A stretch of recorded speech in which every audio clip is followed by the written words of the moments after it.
ஆயுர்வேதம் டுடே மாத இதழ் வழங்கும் தமிழ் மருத்துவம் உங்களை அன்புடன் வரவேற்கிறது. என்ன இருக்கு அப்படி? என்னதாங்க இல்ல இந்த கீரையில? கீரைகள் ஆரோக்கியத்துக்கு நல்லதுன்னு எல்லாருக்கும் தெரியும். அப்படி கீரைகளோட பலன்களை தனித்தனியா பார்க்கும்போது அதுல இருக்க மருத்துவம் வேறுபடுது. அந்த வகையில பெரிய பலன்களை உள்ளடக்கி வச்சிருக்க சிறுகீரையை பத்தி இந்த வீடியோல பார்க்கலாம். இந்த கீரை சிண்டு கீரை வகையை சேர்ந்தது. இதோட தண்டு பெருசா இருக்கும், இலைகள் சின்னதா இருக்கும். டைஜஷனுக்கு ரொம்ப உதவியா இருக்கக்கூடியது இந்த சிறுகீரை. 100 கிராம் சிறுகீரையில 397 mg calcium, 50 mg phosphorus, 27 mg iron, 90% water content, 2.8% protein, fat, minerals, sugar இதெல்லாம் நிறைஞ்சிருக்கு.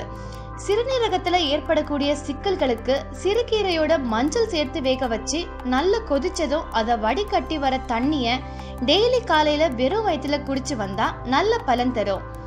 எல்லா வகையான பித்த பிரச்சனைக்கும் சிறுகீரையோட பயறு சேர்த்து சமைச்சு சாப்பிட்டு வந்தா பித்தம் ஓடியே போயிடும்.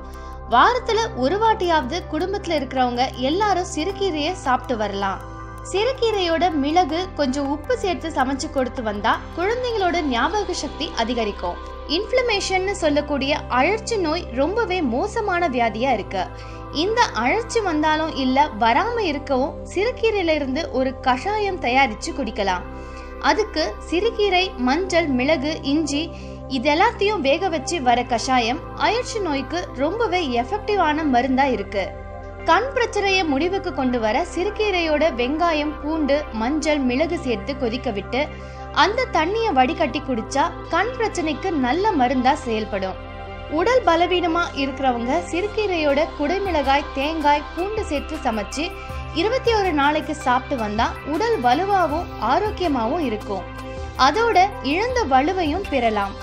சிறுகீரையை தொக்கு போல சமைச்சு சாப்பிட்டா உடல் உஷ்ணம் குறைஞ்சி ரத்த சுத்திகரிப்பை சீரா வச்சுக்கவும் உதவும். பல காலமா சிறுகீரையை விஷக்கடியை குறைக்கவும் கட்டி வீக்கங்களை குணப்படுத்தவும் பயன்படுத்தப்பட்டு வருது.